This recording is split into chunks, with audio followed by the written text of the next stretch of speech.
നമസ്കാരം. പഹൽഗാം ഭീകരാക്രമണത്തിനു പിന്നിൽ പാകിസ്ഥാൻ ചാരസംഘടനയായ ISIയും പാകിസ്ഥാൻ പാലൂട്ടി വളർത്തുന്ന ഭീകര സംഘടനയായ ലഷ്കർ ഇ തൊയ്ബയുമാണ് എന്ന് ഇന്ത്യക്ക് മനസ്സിലായതോടുകൂടി പാകിസ്ഥാനെതിരെ നിരവധി നടപടികൾ ഇന്ത്യ എടുത്തു തുടങ്ങിയത് നമ്മൾ കണ്ടതാണ്. അതിൽ ഏറ്റവും പ്രധാനപ്പെട്ടതാണ് സിന്ധു നദീജല കരാറിൽ നിന്ന് പിന്മാറുക, അല്ലെങ്കിൽ ആ കരാറ് മരവിപ്പിക്കുക എന്നുള്ളത്. സിന്ധു നദീജല കരാർ മരവിപ്പിച്ചതോടുകൂടി പാകിസ്ഥാൻ്റെ ഒരു വലിയ ആശങ്ക ഉള്ളത് എന്ന് പറഞ്ഞാൽ സിന്ധു നദീതട മേഖലകളെല്ലാം തന്നെ, പാകിസ്ഥാൻ്റെ ആ പ്രദേശത്തെ മേഖലകളെല്ലാം തന്നെ ഒരു വരൾച്ചയ്ക്ക് സമാനമായ സാഹചര്യം സൃഷ്ടിക്കപ്പെടും എന്ന് തന്നെയായിരുന്നു. അതിനെ സത്യമാക്കുന്ന രീതിയിലാണ് ഇപ്പോൾ അത്തരത്തിൽ ഒരു വരൾച്ച സമാനമായ സാഹചര്യമാണ് ആ മേഖലകളിലെല്ലാം ഉള്ളത്. കൃഷിക്കാവശ്യമായ ജലം ലഭിക്കുന്നില്ല.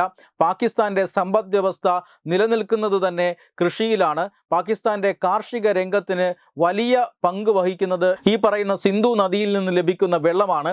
അത് കിട്ടാതാകുന്നതോടെ തീർച്ചയായും പാകിസ്ഥാൻ്റെ കാർഷിക രംഗത്തിന് ഒരു വലിയ തിരിച്ചടിയാകും. ഇതുമാത്രമല്ല, ഇന്ത്യയും പാകിസ്ഥാനും തമ്മിലുള്ള നിരവധി ബന്ധങ്ങൾ ഈ പഹൽഗാം ഭീകരാക്രമണത്തിന് ശേഷം ഇന്ത്യ വിച്ഛേദിച്ചു. അങ്ങോട്ടും ഇങ്ങോട്ടുമുള്ള വിമാന സർവീസുകൾ നിർത്തിവെക്കുന്നു.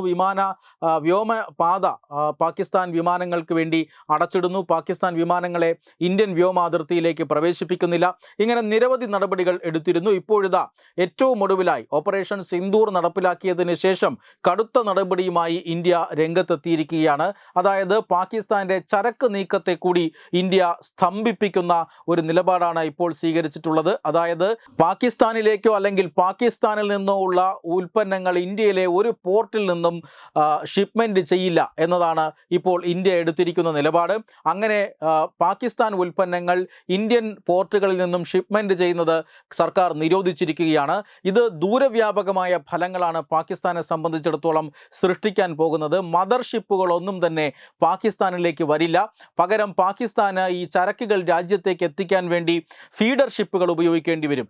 ഇത് തീർച്ചയായും ഓരോ ഷിപ്മെന്റിനും 50 മുതൽ 100 ദിവസം വരെ താമസം വേണ്ടി വരും. മാത്രമല്ല, ഈ ഇറക്കുമതിക്കുള്ള ചെലവ്, ഇറക്കുമതിക്കും കയറ്റുമതിക്കുമുള്ള ചെലവ് അത് കുത്തനെ കൂടുകയും ചെയ്യും പാകിസ്ഥാനെ സംബന്ധിച്ചിടത്തോളം.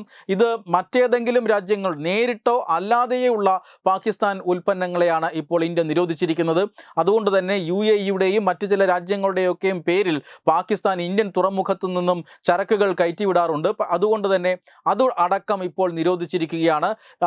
നിരോധിക്കുക മാത്രമല്ല, ഇത് വലിയ പ്രത്യാഘാതങ്ങൾ ഉണ്ടാക്കും എന്ന് പാകിസ്ഥാൻ ഇതിനോടകം തന്നെ സമ്മതിച്ചിട്ടുണ്ട്. മാത്രമല്ല, ഇത്തരം ഷിപ്മെന്റുകൾ കണ്ടെത്താനുള്ള നടപടികൾ ആരംഭിക്കുകയും ചെയ്തു. UAEയിൽ നിന്നുള്ള ഉൽപ്പന്നങ്ങളാണ്, കണ്ടെയ്നറുകളാണ് എന്ന് വ്യാജേന പാകിസ്ഥാനിലേക്ക് പോയിക്കൊണ്ടിരുന്ന ഏതാനും ചില കണ്ടെയ്നറുകൾ ഇന്ത്യ പിടിച്ചെടുക്കുകയും ചെയ്തിട്ടുണ്ട്. 39 കണ്ടെയ്നറുകൾ, ഒരു 1100ഓളം മെട്രിക് ടൺ ഭാരമുള്ള 39 കണ്ടെയ്നറുകൾ, ഏതാണ്ട് 9 കോടി രൂപയോളം വിലമതിക്കുന്ന ഉൽപ്പന്നങ്ങളാണ് ഇപ്പോൾ DRI സംഘം പിടിച്ചു വച്ചിരിക്കുന്നത്.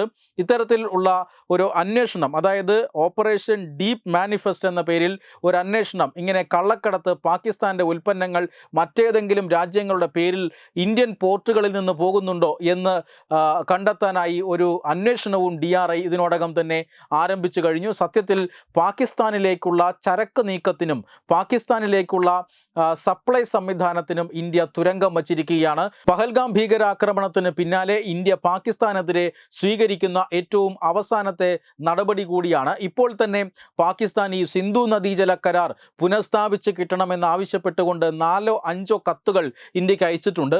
ഇന്ത്യ പറയുന്ന ഏത് ഉപാധിക്കും വഴങ്ങാൻ തയ്യാറാണ്. ഇന്ത്യയുമായി ഏത് വിഷയവും ചർച്ച ചെയ്യാൻ തയ്യാറാണ്. നദീജല കരാർ പുനഃസ്ഥാപിക്കണം എന്നാണ് പാകിസ്ഥാൻ ഇപ്പോൾ ആവശ്യപ്പെട്ടുകൊണ്ടിരിക്കുന്നത്.